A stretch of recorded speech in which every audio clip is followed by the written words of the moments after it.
तो अब हमारा जो नेक्स्ट टॉपिक है वो स्टार्ट कर रहे हैं हम लोग। रिफ्लेक्स एक्शन बहुत इंपॉर्टेंट है। रिफ्लेक्स एक्शन के अंडर में आपको एक रिफ्लेक्स आर्क बनाना होगा। ये बहुत इंपॉर्टेंट है। आपको एग्जाम में डायरेक्ट रिफ्लेक्स आर्क पूछ दिया जाएगा, आपको वो बनाना पड़ेगा। सबसे पहले रिफ्लेक्स एक्शन होता क्या है? कोई भी सडन एक्शन जो सोचे बिना करते हैं, कोई भी सडन एक्शन जो कि सोचे बिना करते हैं, बिना सोचे करते हैं। यानी कि इसमें क्या होता है, ब्रेन होता है जो ब्रेन नॉट इन्वॉल्व, इसमें ब्रेन का काम ही नहीं, क्योंकि हम बार बार बोल रहे बिना सोचे बस अपने आप कर लेते हैं। ठीक है, तो आप एक सिचुएशन को सोचिए, एक कॉन्सेप्ट को समझते हैं, फिर हम लोग रिफ्लेक्स एक्शन में डिटेल में उसका जो भी लिखना है वो डिटेल में लिखेंगे। पहले ये कॉन्सेप्ट को देखिए। सपोज एक कॉन्सेप्ट है, suppose touching flame is an urgent and dangerous situation for all. अगर एक आग जलता हुआ आग में हम हाथ डाल दे, फ्लेम को पकड़े, तो एक ऐसा डेंजरस सिचुएशन है, बहुत डेंजरस सिचुएशन है, अर्जेंट सिचुएशन है कि आपको वो हाथ को तुरंत हटाना पड़ेगा, नहीं तो जल जाएगा। तो क्या है, touching flame is urgent and dangerous situation for us. ठीक है, हाउ वुड वी रिस्पॉन्ड? तो उस फ्लेम को अगर हम टच कर रहे हैं, जो कि एक इमीडिएट एक डेंजरस इफेक्ट है, अगर हम उसको तुरंत हटाएंगे नहीं तो तुरंत हमको हटाना पड़ेगा। हम उसको रिस्पॉन्स कैसे करते हैं? ठीक है, तो देखिए, नाउ थिंकिंग इज अ, तो सबसे पहले thinking about pain and of getting burn, therefore we remove hand. अब हम रिस्पॉन्स कैसे करते हैं कि पहले सोचेंगे अरे दर्द होगा, जलेगा, सोच रहे हैं, फिर हम हाथ को हटाएंगे। ऐसे करते हैं कि आग में देते हैं तुरंत हटा देते हैं, अरे सोचते बाद में पहले हटा देते हैं। अगर हम सोचने लगे कि thinking about pain and of getting burn, therefore अगर हम हाथ को उठाए, उतना देर सोचते सोचते मेरा हाथ जल चुका होगा। तो यानी कि सोचने का टाइम तो होता नहीं है, यानी कि वो एक्शन जिसमें सोचने का टाइम नहीं होता, हम सोचते ही नहीं है। सोचने के लिए ब्रेन चाहिए, लेकिन यहाँ पर ब्रेन नॉट इन्वॉल्व है, ब्रेन को तो इन्वॉल्व नहीं करना है। तो ऐसा सोचिएगा, suppose thinking is a complex activity, क्योंकि अगर सोचने लगे तो सोचना एक बहुत ही कॉम्प्लेक्स एक्टिविटी है। ब्रेन में बहुत ज्यादा कॉम्प्लेक्स न्यूरॉन का नेटवर्क होता है। ठीक है, तो अगर सोचने चालू करें तो सोचना क्या है, it is a complex activity involve many nerve impulse, बहुत ज्यादा नर्व इंपल्स होती है फ्रॉम मेनी न्यूरॉन्स, बहुत सारे न्यूरॉन्स से बहुत सारे नर्व इंपल्स आता है ब्रेन में, क्योंकि ब्रेन को ही हर काम करना होता है। देख रहे हैं तो रिसेप्टर, फोटो रिसेप्टर का भी जो न्यूरॉन्स लेके आ रहे हैं वो भी सोचना है। गर्म लग रहा है तो स्किन में थर्मो रिसेप्टर होता है, वो भी इन्फॉर्मेशन लेके वो आ रहा है। समझ में आ रहा है ना, मतलब बहुत सारे रिस्पॉन्स एक साथ आता है। तो ये क्या होता है कि मेरे न्यूरॉन्स का काम होता है। तो it is the time consuming, ये तरह टाइम कंज्यूमिंग है, because it receive nerve signal from all over the body. पूरा बॉडी से नर्व इंपल्स को पहले रिसीव करता है, विच इट थिंक्स अबाउट, इसके बारे में सोच रहे हो बिफोर रिस्पॉन्डिंग। रिस्पॉन्ड करने के पहले सबसे पहले सारा नर्व इंपल्स से, नर्व से, न्यूरॉन से इंफॉर्मेशन को रिसीव करेगा, फिर उसको सोचेगा and then carry out back. उसके बाद वो सारे इंफॉर्मेशन में बैक हर एक पार्ट में ले जाएगा, तब जाकर के वो एक्शन होगा। और इतना टाइम में तो हाथ वाथ जल जाएगा, कहानी खत्म हो जाएगा। ठीक है, तो यानी कि अगर हम लोग कॉन्सेप्ट सोचे, अगर अर्जेंट कोई सिचुएशन में करना है, अगर हम सिचुएशन को अर्जेंट में करेंगे, सोचेंगे फिर करेंगे, तब तक तो बहुत देर हो चुका होगा। यानी कि यहाँ सोचना नहीं है। यानी कि रिफ्लेक्स एक्शन में क्या होता है, ब्रेन इन्वॉल्व नहीं होता है। ठीक है, क्यों नहीं होता? क्योंकि सोचना एक कॉम्प्लेक्स, बहुत ही ज्यादा कॉम्प्लेक्स फिनोमेना है, टाइम कंज्यूमिंग होता है। क्योंकि सोचने पे क्या होता है कि बहुत सारे न्यूरॉन्स जो ब्रेन पे है उसमें से इंफॉर्मेशन सारा बॉडी से पहले लेके आते हैं, फिर उसको सोचते हैं, फिर उसको सारा बॉडी में लेके जाते हैं, उसके बाद वो रिस्पॉन्स करता है। और उतना करने में भाई टाइम तो लगेगा, उतना टाइम में आपके पास है नहीं, आप तो तुरंत हटा देते हो। तो क्या होता है, how body solve this problem. तो इस प्रॉब्लम को बॉडी सॉल्व कैसे करता है कि एक्चुअली ऐसे करे कि ब्रेन तक पहुंचे ना। अगर झटका लगा तुरंत मेरे हाथ को हटा देगा, तो डायरेक्ट बॉडी को हटाने के लिए भैया आपको तो इंफॉर्मेशन चाहिए ना, कमांड किया हाथ हटाओ मसल्स को। तो अगर वो ब्रेन देने लग गया कि सोचा ब्रेन फिर जगह दिया तो लेट हो जाएगा। तो ऐसा अगर कुछ नहीं अल्टरनेट की, तुरंत हम बिना ब्रेन का यूज के, बिना सोचे पहले अपना हाथ हटा ले, ऐसा कुछ हो सकता है क्या? तो यही है how body solve this problem. देखते हैं, ये लिखना है तो लिख सकते हैं, नहीं तो कॉन्सेप्ट है, बस देख लीजिए। देखते हैं how body solve this problem. वो जो प्रॉब्लम होता है सोचेंगे फिर हटाएंगे, वो तब तक बहुत लेट हो चुका होगा। तो इसको सॉल्व कैसे किया जाता है कि हमारे बॉडी पे एक स्पेशल स्ट्रक्चर होती है। तो क्या होता है कि जो स्ट्रक्चर में क्या होता है कि पहला कि nerve from all over the body, body में हाथ से पैर से सारा जो नर्व होता है वो जाकर के सबसे पहले स्पाइनल कॉर्ड में मिलता है। Meet in a bundle in a spinal cord, spinal cord में मिलता है। ठीक है, अब फिर क्या होता है, स्पाइनल कॉर्ड के मिलने के बाद ही क्या होता है, फिर थोड़ा इन्फॉर्मेशन, वो जो इन्फॉर्मेशन होता है ब्रेन में जाता है, वो स्टोर हो जाता है, ऐसा मेमोरी रहता है। लेकिन रिस्पॉन्स करने के लिए क्या होता है, स्पाइनल कॉर्ड क्या होता है, तुरंत आपको बोल दिया जाएगा चलो हाथ हटा लो। तो क्या होता है, on their way to the brain, brain में जाने से पहले सारा नर्व पहले क्या होता है स्पाइनल कॉर्ड में मिलते हैं। ठीक है, on their way to the brain, brain से जाने से पहले। तो रिफ्लेक्स आर्क वहीं पे बनता है, reflex arc are found in the spinal cord. और स्पाइनल कॉर्ड में रिफ्लेक्स आर्क बन जाता है। मतलब ऐसा है, सपोज कि कोई कंपनी का बॉस है, ठीक है, और उसके अंडर में एक मैनेजर होता है, ठीक है। अब सपोज कोई एम्प्लॉय को तुरंत का मतलब सपोज कोई तुरंत लीव चाहिए, तो ऐसा होगा कि अगर उसको लीव चाहिए, पहले आप मेल करो, डायरेक्ट को बॉस को नहीं कर सकते, पहले आप मैनेजर को मेल करो, फिर मैनेजर बॉस को मेल करेगा, फिर बॉस वहां से रिप्लाई करेगा, अच्छा ठीक है लीव दो, उसके बाद आपको मैनेजर एम्प्लॉय को बोलेंगे कि अच्छा आप छुट्टी में जाओ। तो इतना देर में तो एम्प्लॉय को जो छुट्टी चाहिए आगे वो तो चला गया, अब तो उतना आते आते वो तो दिन पार हो जाएगा। ऐसा नहीं हो सकता। तो एक्चुअली में काम क्या होता है कि जो पहले एम्प्लॉय होती है वो जितना भी एम्प्लॉय होता है सारा किसको करते हैं, मैनेजर को रिपोर्ट करते हैं। यानी कि मैनेजर यहाँ पर हो गया स्पाइनल कॉर्ड, ठीक है, स्पाइनल कॉर्ड को रिपोर्ट किया। अब मैनेजर के पास ये पावर होता है कि एक काम करे, ठीक है आप लीव ले लीजिए, वो तुरंत दे देता है कि लीव ले लीजिए। फिर मैनेजर क्या करता है, आगे मेल फॉरवर्ड कर देता है बॉस को कि हाँ हम इसको लीव दे चुके हैं। बॉस को उसका स्टोर रहता है, हाँ अच्छा ठीक है ये लीव दिया हुआ है। अब ज्यादा अगर छुट्टी लेने लगेंगे तो फिर आपको बोला जाएगा, लेकिन ओवरऑल होता है ना महीने में 2 छुट्टी तो मिलता ही है, वो तो रहता ही है, चाहे लो या ना लो, नहीं लेंगे तो आप उसको पेमेंट बाद में मिल जाएगा, लेकिन हर महीने 2 छुट्टी तो मिनिमम आपको रखता ही, आप लो ना लो आपकी मर्जी रहता है आपका। अगर आप छुट्टी नहीं लेते हो, सपोज 30 डेज आप वर्कआउट कर रहे हो, आपको है महीने में 2 छुट्टी मिल रहा है, नहीं ले रहे हो तो उसका सैलरी आपको मिल जाएगा, साल के एंड में 12 छुट्टी का सैलरी आपको मिल जाएगा, लेकिन 2 महीने में छुट्टी, महीने में 2 छुट्टी होती है। तो लेकिन ये पावर है आपके पास, मैनेजर के पास, वो चाहेगा छुट्टी देगा नहीं देगा छुट्टी, लेकिन इन्फॉर्मेशन अगर लेके आएंगे बॉस से तब फिर छुट्टी मिलेगा तो लेट हो जाएगा। यहाँ पर वही काम करता है। काम ऐसा है कि सपोज अगर हम एक ब्रेन बना देते हैं, ठीक है, अब ऐसे रफली बना रहे हैं ना, अब बनना हो यार बनता भी नहीं है, बना ले रहे हैं ऐसा, सपोज कि ऐसा है कहानी ज्यादा ही टेढ़ा बन गया, चलो कोई नहीं, अब देख लेते ना, ऐसा है, ठीक है। अब ये वाला पूरा ब्रेन है, ऐसे ब्रेन है, ठीक है, और ये स्पाइनल कॉर्ड है, और ये हमारा हैंड है जो भी है ना, ऐसे बना दे रहे हैं, ठीक है। अब हर जगह से इन्फॉर्मेशन को ले आके ये स्पाइनल कॉर्ड में पहुंच गया, ठीक है। अब स्पाइनल कॉर्ड बोलता है कि ठीक है काम तुरंत रिस्पॉन्स कर दो, यहाँ से इन्फॉर्मेशन आया, यहाँ से इन्फॉर्मेशन गया, तो उसके बाद क्या होता है, स्पाइनल कॉर्ड काम तो करा देता है कि हाथ को हटाना है तो स्पाइनल कॉर्ड ही हाथ को हटा लेता है, उसको हाथ हट जाता है, लेकिन बाद में ये ब्रेन को बोल दिया जाता है कि सुनिए ना हम हाथ हटाने बोले थे, तो ब्रेन उसके पास इन्फॉर्मेशन है, अच्छा ठीक है, गर्म लगने पर हाथ हटाया जाता है, बाद में मत पूछना, पता है ठीक है चलो हाथ हटा दिया, तो ये बात होता है। तो यानी कि यहाँ पर एक अल्टरनेट ऐसे ये सिस्टम बना हुआ है जो कि स्पाइनल कॉर्ड में है, जिसको बोलते हैं ये होता है रिफ्लेक्स आर्क। आर्क मतलब वो नतीजे, वो स्ट्रक्चर बना हुआ है जिसके हेल्प से क्या होता है कि मसल्स जो होती है वो तुरंत रिस्पॉन्स कर देता है। और वो वाला स्ट्रक्चर कहाँ पर होता है, स्पाइनल कॉर्ड में होता है, ब्रेन उसमें इन्वॉल्व नहीं होता है। मतलब rather than thinking about sensation of heat, हम सोचे कि मेरे को हीट लगेगा कैसा होगा, अगर इफ द नर्वस, अगर ऐसा वो नस हो दैट डिटेक्टेड, अगर डायरेक्ट वो नस हो जो कि हीट को डिटेक्ट करता है और वो इन्फॉर्मेशन को तुरंत कहाँ ले जाता है, स्पाइनल कॉर्ड में ले जाता है, और स्पाइनल कॉर्ड से वो नस जो कि मसल को हटाता है, उस मसल को इन्फॉर्मेशन पहुंचा देगी हाथ को हटाना है, तो हाथ तो तुरंत हट जाएगा। यहाँ ब्रेन का काम नहीं है, बाद में ब्रेन को स्पाइनल कॉर्ड बोल देगा कि हाँ हम ये काम कर रहे थे, ठीक है। अब देखिए, rather than thinking about sensation of heat, if the nerves that detect heat, वो नर्व जो हीट को डिटेक्ट करता है, were to be connected to the nerve, और वो डायरेक्टली नर्व से कनेक्टेड कर दिया जाए जो कि मसल्स को रिमूव करता है, तो हाथ तो तुरंत हट जाएगा, यहाँ ब्रेन का काम नहीं है। तो ये होता है कि इस तरह से हम लोग क्या कर सकते हैं कि हम टाइम को बचा सकते हैं और तुरंत एक्शन ले सकते हैं, ठीक है। तो एक्शन, रिफ्लेक्स एक्शन क्या होते हैं, वो एक्शन होता है जिसमें ब्रेन इन्वॉल्व नहीं होता है, डायरेक्टली वो रिफ्लेक्स आर्क के थ्रू एक्शन को हम लोग कर देते हैं। यह तो कॉन्सेप्ट था, ये कॉन्सेप्ट था, इसको अच्छे से लिख सकते हैं। अब हम इसका रिफ्लेक्स एक्शन को जनरली इसका प्रोसेस क्या होता है और इसमें क्या क्या इन्वॉल्व होता है, रिफ्लेक्स आर्क का स्ट्रक्चर है, अब डिटेल में पढ़ेंगे, ठीक है। अब हम देखते हैं रिफ्लेक्स एक्शन का प्रोसेस क्या होता है, process of reflex action. Actually process क्या होता है, देखिए, द स्टिमुली, जो भी स्टिमुली, गर्म ठंडा कुछ भी, stimuli is sensed by the sensory receptor. Sensory receptor जो होते हैं डेंड्राइट्स में होते हैं, याद है ना टॉप में, सेंसरी रिसेप्टर, वो प्रेजेंट कहाँ होते हैं, पढ़ चुके हैं, प्रेजेंट इन सेंसरी ऑर्गन, जैसे आईज, ईयर, नोज, स्किन में रहता है ना, ठीक है।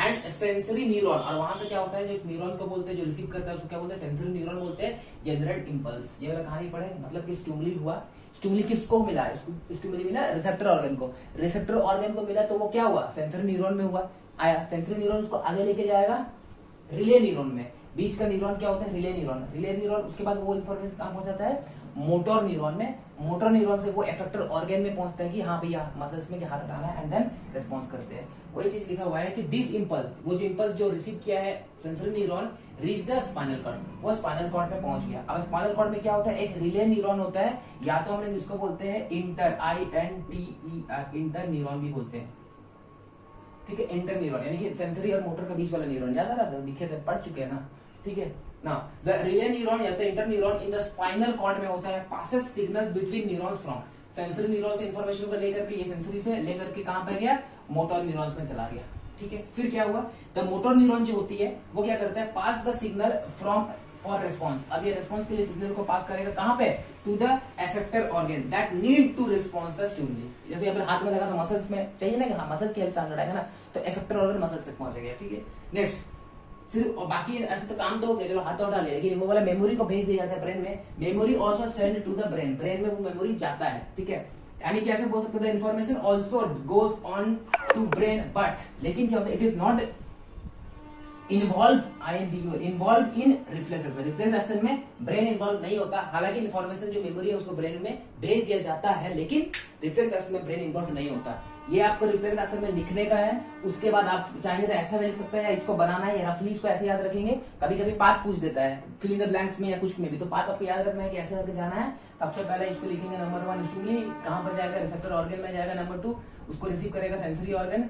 3 सेंसरी ऑर्गन से स्पाइनल कॉर्ड में जाएगा, जो कि 4 होगा, जहां पर एक न्यूरॉन होता है जिसको रिले न्यूरॉन और इंटर न्यूरॉन बोलते हैं। फिर वहां से 5 नंबर में जाएगा मोटर न्यूरॉन में। मोटर न्यूरॉन बोलेगा ठीक है ऑर्गन को हाथ हटा लीजिए, ये 6 नंबर होगा, साथ में हम लोग रेस्पॉन्स कर लेते हैं। ये होता है, एंड उसको वर्ड में लिखा गया है, वो शॉर्ट में आपको याद रखना है, ठीक है। अब हम इसका स्ट्रक्चर बनाएंगे, जो कि ये वाला ये जो प्रोसेस होता है रिफ्लेक्स एक्शन होता है, वो एक स्पेशल पाथ की हेल्प से होता है जिसमें ब्रेन इन्वॉल्व नहीं होता है। उस पाथ को बोलते हैं रिफ्लेक्स आर्क। तो अब हम लोग हेडिंग देंगे रिफ्लेक्स एक्शन हटा के, अब हम लोग देखेंगे रिफ्लेक्स आर्क, रिफ्लेक्स ARC, खाली आर्क। ये एक स्ट्रक्चर है, उस स्ट्रक्चर को बनाना इंपॉर्टेंट है, बनाना ही पड़ेगा एग्जाम में अगर आएगा तो, ठीक है।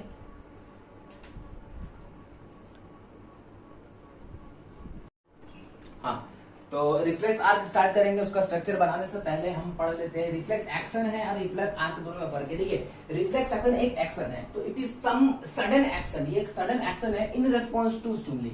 स्टिमुली कुछ भी हो सकता है, हीट, ठंडा, करंट, कुछ भी, उसका रिस्पॉन्स में जो क्विकली हम जो एक्शन करते हैं that is the reflex action. लेकिन आर्क क्या होता है, इट इज अ पाथ, ये एक पाथ है followed to perform reflex action. उसको परफॉर्म करने के लिए जो क्विकली हाथ हटाए उस चीज को परफॉर्म करने के लिए जो पाथ फॉलो करते हैं नर्व इंपल्स के हेल्प, तो उसको पाथ को हम लोग क्या बोल रहे हैं, एक तरह का रिफ्लेक्स आर्क बोल रहे हैं। तो reflex arc are found in spinal cord, याद रखना है। Reflex arc are efficient for quick response, ठीक है, बहुत अच्छा। एक क्वेश्चन बताइए, is reflex action is the only function of spinal cord? क्या रिफ्लेक्स एक्शन सिर्फ स्पाइनल कॉर्ड का ही फंक्शन है? हालांकि बोल रही है स्पाइनल कॉर्ड में होता है, उसके हेल्प से होता है, लेकिन क्या ये only function of spinal cord है? तब यहाँ पर लिखेंगे नो, क्योंकि इसमें ब्रेन इन्वॉल्व होता है, हालांकि मेमोरी तो ब्रेन में सेंड करते हैं ना धीरे से, तो उसका लिए आंसर होगा नो, यस नहीं होगा, ठीक है। ओके, अब स्ट्रक्चर बना लेते हैं।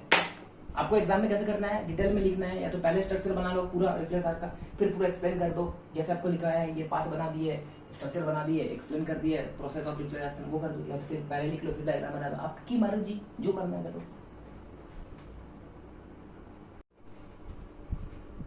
चलिए अब हम लोग बना लेते हैं रिफ्लेक्स आर्क को। तो आप पहले स्टार्टिंग में रिफ्लेक्स आर्क का क्वेश्चन आया, पहले स्ट्रक्चर बना लेंगे, उसके बाद जो आपको लिखा है वो लिख लीजिएगा, या जैसे मर्जी आपको वैसे करना है। सपोज हम बनाते हैं, यहाँ एक कप बना रहे हैं, क्या है, एक कप बना रहा है, इसमें गरम गरम चाय है, ये कप ऐसा, ठीक है। ये क्या हो जाएगा, स्टिमुली, STIMULI, स्टिमुली मतलब हीट देगा, ठीक है। आप सपोज यहाँ पर एक हाथ बना देते हैं ऐसा, ठीक है, ये हाथ इस चाय में लग गया तो इसको गरम लग गया, तो हाथ के पास क्या होता है, रिसेप्टर्स होता है, डेंड्राइट्स होता है, याद है ना, डेंड्राइट्स का पास रिसेप्टर होता है न्यूरॉन्स का। तो यहाँ पर ये एक्चुअली हाथ को क्या बोलेंगे, एफेक्टर ऑर्गन बोलेंगे, AFFECTOR, एफेक्टर ऑर्गन बोल सकते हैं कि नहीं बोल सकते, ठीक है। और यहाँ पे क्या होता है कि आपका रिसेप्टर्स होती है, यहाँ पे क्या होता है RECEPTORS, यहाँ पर रिसेप्टर्स होती है, ठीक है। और फिर ये हाथ जाएगा, यहाँ मसल्स से थोड़ा सा बॉडी बिल्डर है तो मसल्स भी है, ठीक है। और सपोज हम ऐसा बना देते हैं, ठीक है, और ये ऐसा है और ये बीच में होल होता है स्पाइनल कॉर्ड का, इतना है। अब देखिए क्या हो कहानी ऐसा है, सपोज कि जहाँ इसको रिसेप्टर्स में इसको स्टिमुली मिला, तो यहाँ से क्या होगा, सेंसरी न्यूरॉन इन्फॉर्मेशन को सीधा लेकर के चला जाएगा यहाँ पे, कहाँ पे चला जाएगा, स्पाइनल कॉर्ड में। तो ये क्या हो, स्पाइनल कॉर्ड है, स्पाइनल कॉर्ड है, ठीक है। और स्पाइनल कॉर्ड में चला जाएगा, तो ये इन्फॉर्मेशन को लेके जा रहा है, जिसका नाम क्या होता है, सेंसरी न्यूरॉन्स बोल सकते हैं कि नहीं, सेंसरी न्यूरॉन्स, ठीक है। अब बीच में क्या होता है, एक रिले न्यूरॉन होता है, ये देखिए ये सेंसरी न्यूरॉन है और बीच में एक न्यूरॉन होता है, ठीक है। इसका नाम लिख देते हैं ऐसा, रिले, RELAY, रिले न्यूरॉन, ये रिले न्यूरॉन होता है, अच्छे से नहीं बना है ना, देखिए इसका अच्छे से बनाते हैं। ये ऐसा ऐसा ऐसा है और ये ऐसा ऐसा ऐसा है, और ये जो इन्फॉर्मेशन को लेके जा रहा है ऐसे करके मसल्स के पास, तो मसल्स होता है ऐसे ऐसे ऐसे, यहाँ पर मसल्स है, तो मसल्स क्या हो जाएगा, इफेक्टर EFFECTOR, इफेक्टर ऑर्गन बोलेंगे इसको, जैसे कि मसल्स है यहाँ पर MUSCL, ये मसल्स है, ठीक है। और ये जो इन्फॉर्मेशन को लेके आया है यहाँ पे, ये ऐसा डायरेक्शन, इसको लिख सकते हैं motor, MOTOR, motor neuron, NEURON, ये मोटर न्यूरॉन होगी, ये रिले, अच्छा रिले न्यूरॉन नहीं बनाया ना, तो सपोज कि दोनों का बीच का न्यूरॉन है, ये वाला न्यूरॉन है रिले न्यूरॉन, तो यानी कि सेंसरी न्यूरॉन और मोटर न्यूरॉन के बीच की इन्फॉर्मेशन को पास कर रहा है रिले न्यूरॉन, जिसको इंटर भी बोलते हैं, INTER, inter, NEURON, inter neuron भी बोलते हैं, ठीक है। यही आपको याद रखना है। और एक है कि कुछ इन्फॉर्मेशन आपको ऐसा ब्रेन में भी चला जाता है, तो message MESSAGE, message to brain, थोड़ा थोड़ा ब्रेन में बोले ना बाद में, तो कम से कम मैसेज तो जाता है ना, बॉस को बताना तो पड़ेगा ना, एम्प्लॉय छुट्टी लिया था, तो वो चीज ऐसा है। तो आप इसको स्ट्रक्चर बना देंगे ऐसा डायरेक्टली, फिगर क्या लिखेंगे, REFLEX, reflex arc, ARC arc, खत्म, ऐसे ही बनाना है, बात खत्म, और कुछ नहीं बोलना है, ये स्ट्रक्चर बनाना है। फिर हम लिखा है रिफ्लेक्स एक्शन का प्रोसेस पूरा लिख देना है, और आपको ऐसा फॉर्म में भी लिख देना है साइड में, पूरा मार्क्स मिल जाएगा फुल टू फुल। ये इंपॉर्टेंट है, रिफ्लेक्स आर्क है, कुछ नहीं, सिंपल है लेकिन जरूरी है। अब हम लोगों के पास क्या बच गया है, एक और है कि अब प्रोसेस को एक बार देखते हैं। तो अब हम लोग पढ़ लिए कि जो मोटर न्यूरॉन होता है वो इंपल्स को लेके आता है मसल्स में, that is the effector organ में, एंड वहां से मसल्स हाथ हटाता है। तो वो जो मसल्स मसल्स के जो हम लोग हाथ को मूव कर रहे हैं, तो एक्चुअली इसका मतलब जो मोटर न्यूरॉन जो लाया इन्फॉर्मेशन को कि आपको हाथ को हटाइए, यानी कि मसल्स में कुछ ऐसे चेंजेस हुआ होगा, शेप साइज में चेंजेस हुआ होगा, जिस कारण वो हाथ को हम लोग हटा पाए हैं। तो अब ये है कि how does nervous system cause action, वो जो एक्शन किया हाथ हटाए वो कैसे किए, ये एनसीईआरटी का लाइन है। कुछ भी हम एनसीईआरटी से बाहर नहीं पढ़ा है, आपको अगर लग रहा है कि नहीं कुछ ज्यादा पढ़ा दे रहा है, एक्चुअली नहीं है। एनसीईआरटी में ना बहुत अच्छा दिया होता है, हर कुछ दिया होता है, लेकिन हमको पढ़ते हैं तो समझ नहीं आते क्या दिया हुआ है। ये जो भी लाइन हम लिखवाए हैं, हम अभी नेक्स्ट में आपको लाइन टू लाइन एनसीईआरटी में दिखा देंगे कि हर कुछ एनसीईआरटी में है, लेकिन उसको ढंग से पढ़ना आना चाहिए, ठीक है। तो देखते हैं क्या होता है। देखिए, when a nerve impulse reach the muscle, suppose nerve impulse में मसल्स में वो मोटर न्यूरॉन इंपल्स लेके आया, तो अब हाथ को हटाने है, कैसे हटाएंगे, द मसल फाइबर, नर्व क्या होता है, मसल फाइबर से बना, सॉरी मसल्स क्या होता है, मसल फाइबर से बना होता है, मस्ट मूव। अगर वो मसल फाइबर मूव करेगा तो ओवरऑल मसल भी मूव करेगा ना, ठीक है। Now the simplest movement at a cellular level की बात करेगा, छोटा से छोटा एक सेल की बात करें, सेल मूव कैसे करता है, सेल के अंदर जो माइक्रोफिलामेंट्स होती है, जो सेल का स्ट्रक्चर बनाती है, वो लोग आपस में कॉन्ट्रैक्ट या रिलैक्स होती है तो सेल मूव करते हैं। तो उसी हिसाब से मसल भी तो सेल से बना हुआ था ना, यानी कि उस लेवल पर सेलुलर लेवल में जाएंगे तो क्या होता है कि मसल्स को भी छोटा या बड़ा मूवमेंट करना होता है, उसका सेल को भी। तो simplest movement at a cellular level क्या होता है, is that muscle cell will move by changing its shape and size को चेंजेस करेगा, उसके हिसाब से मसल्स भी मूव हो रहा है, सो दैट दे शॉर्टन, इसके कारण मसल का शॉर्ट हो रहा है, ठीक है। कॉन्ट्रैक्ट हो रहा है मसल्स, रिलैक्स हो रहा है मसल्स, तो क्या हो रहा है, कॉन्ट्रैक्ट मसल्स हो रहा है मतलब शॉर्ट हो रहा है मसल्स, ठीक है। तो वो कैसे होता है, सेलुलर लेवल में देखेंगे तो मसल्स का शेप एंड साइज, सेल का शेप एंड साइज चेंज होता है, तो वो चीज होता है, यानी कि मसल्स का भी शेप एंड साइज को चेंज करना पड़ेगा। अब उस शेप एंड साइज को कौन चेंज करता है, मसल्स का।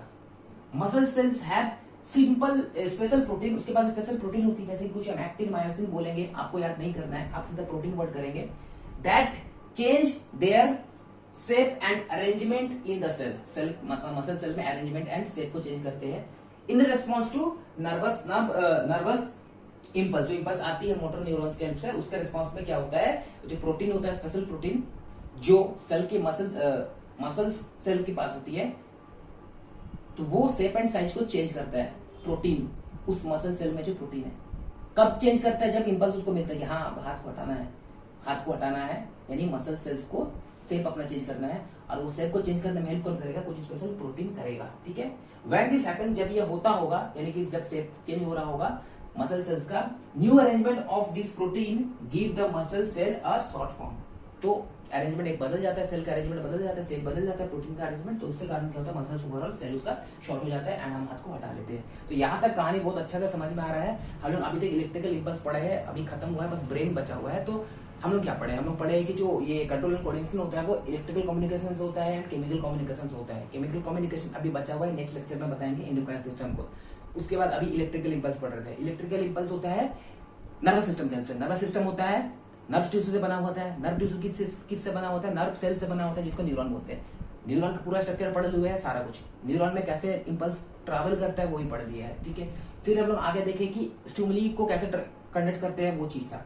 फिर हम देखे रिफ्लेक्स एक्शन क्या होता है, रिफ्लेक्स एक्शन पढ़ चुके हैं, रिफ्लेक्स आर्क क्या होता है वो भी पढ़ चुके हैं, ठीक है। उसके बाद ओवरऑल बताया गया है कि रिफ्लेक्स आर्क के बाद जो हम हाथ को हटाए कैसे हटाए, वो क्या है, how does nervous system cause action potential. ये बात खत्म हो चुका है। नेक्स्ट क्लास में हम लोग क्या पढ़ने वाले हैं, हम लोग ब्रेन पढ़ेंगे। वो एक ब्रेन बहुत अच्छा है, बचा हुआ छोटा सा क्लास लगेगा, 10 मिनट का वीडियो। ब्रेन में ज्यादा कुछ आप लोगों का है नहीं, इस लेवल पे बहुत कुछ छोटा छोटा है। ब्रेन पढ़ लेंगे, उसके बाद केमिकल वाला पार्ट पढ़ना है, एंडोक्राइन सिस्टम, वो तो बचा हुआ है, वो पढ़ेंगे। दोनों के एक लेक्चर में डाल देंगे। और एक पार्ट आएगा प्लांट का, कोऑर्डिनेशन इन प्लांट आएगा। तो यानी कि लगभग 2 वीडियो बचा हुआ है, 20 से 25 मिनट का 2 वीडियो आएगा। इसके बाद आपको वो देख लेना है, तो आपका चैप्टर पूरा कंप्लीट हो जाएगा। आपको लगेगा कि ये पूरा मजा आ गया, आप आराम से बोर्ड में हंस हंस के इसको लिख के आएंगे। ठीक है, कुछ डाउट हो रहा है, कुछ दिक्कत हो रहा है, समझ नहीं आ रहा है, कुछ प्रॉब्लम है, तो आप क्लियरली मैसेज करो।